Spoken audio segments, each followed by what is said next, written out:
یہ فریاد کریں گے کہ ہم کہاں ہیں، ہم یہاں سے باہر کیوں نہیں نکل سکتے۔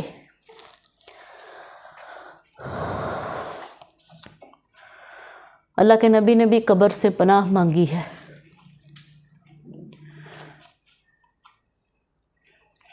ہم کبھی اس کو سوچیں، اس بات کو کہ زمین میں کئی فٹ گہرائی میں بالکل اندھیرا ہے، نہ لائٹ ہے، نہ پنکھا ہے، اور نہ ہی کوئی مدد کرنے والا ہے، نہ کوئی آپ کی آواز سننے والا ہے۔ ہم ادھر کیا کر سکتے ہیں؟ یہ صرف اور صرف اللہ ہی جانتے ہیں۔ جو اللہ تعالیٰ نے مین باتیں ہمیں بتائی ہیں وہ کون سی ہیں؟ قبر کی تیاری کیا ہے؟ کہ آپ کو ان سوالوں کے جواب آنے چاہیے۔ جواب بھی ہمیں تب ہی آئیں گے جب ہم نے ان پر عمل کیا ہوگا، اور جب ہم ان پر عمل ہی نہیں کریں گے تو ہم اللہ کو کیا جواب دے سکتے ہیں؟ اگر ہم اللہ کی عبادت کرتے رہے، نمازیں پڑھتے رہے، اللہ کے احکامات کو مانتے رہے، قرآن پر عمل کرتے رہے، حدیث پر عمل کرتے رہے، تو ہم بتا سکیں گے نا کہ ہمارا اللہ ایک ہے، ہمارا اسلام دین ہے، نبی اکرم صلی اللہ علیہ وسلم ہمارے نبی تھے۔ تو تبھی ہماری قبریں ٹھنڈی ہو سکتی ہیں، ہمیں جنتیں مل سکتی ہیں۔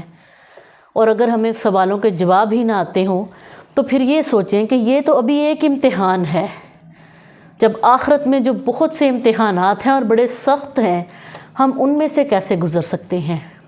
اگر ہم اسی امتحان میں کامیاب نہیں ہیں، اگر ہم اپنی قبر کو ہی روشن نہیں کر سکتے تو ہم آخرت میں کیا کریں گے؟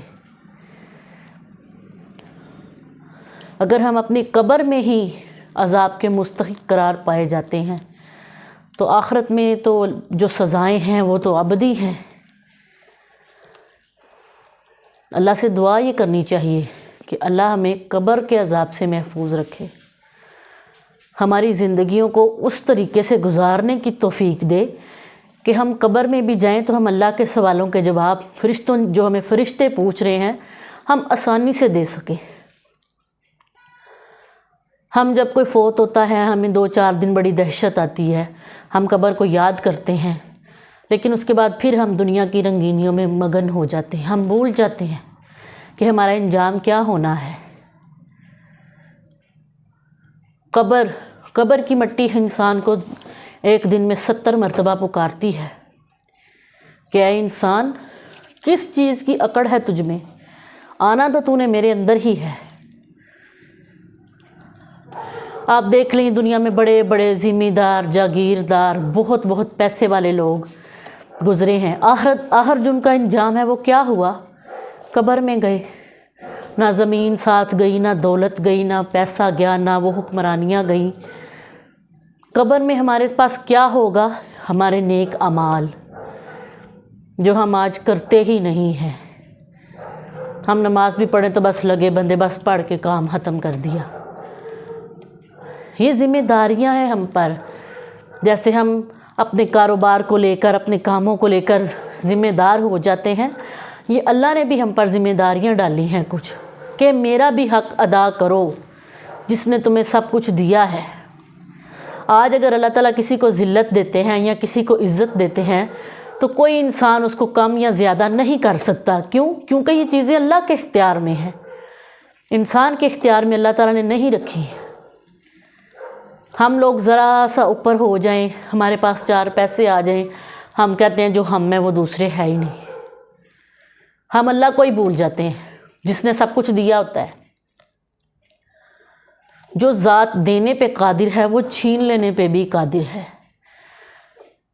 ہم چاہے امیر ہیں، چاہے غریب ہیں، چاہے درمیانہ طبقہ ہیں، اللہ کی ذات ایسی چیز ہے جسے ہمیں ہر وقت یاد رکھنا چاہیے کہ ایک ذات ہے جس نے ہمیں دوبارہ اٹھانا ہے، ہمیں مارنا ہے، ہمیں دوبارہ اٹھانا ہے، اپنے سامنے پیش کرنا ہے۔ ہم ادھر کیا جواب دیں گے؟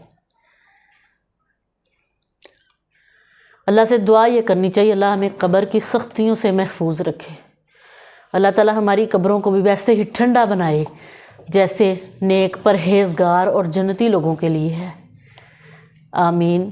وما علینا الا البلاغ المبین۔